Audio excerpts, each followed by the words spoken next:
I'm now joined by Olinga Taeed. Good to have you with us. Thank you for joining us. Thank you. How did your presentation go? Very good. You know, procurement itself, let's face it, isn't something that's going to light the world.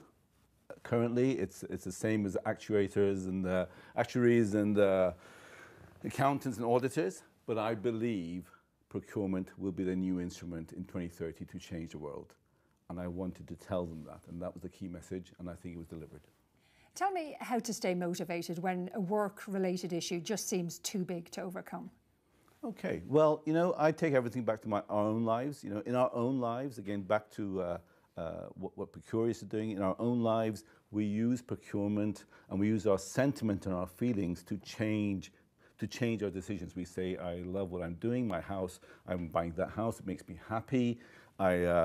These clothes make me feel empowered, this car, etc.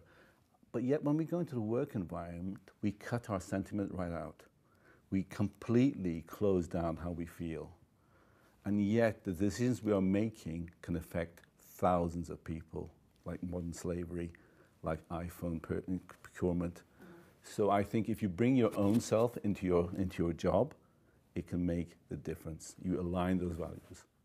You've had an incredibly varied career. Tell me how you get that work-life balance right and how can it lead to peak performance, getting it right?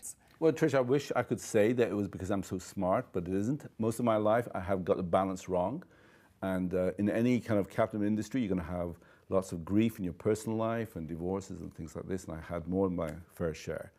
But I was fortunate where things were brought to me, interventions were brought to me, and in my case, my daughter had 2 breakdowns in 2008.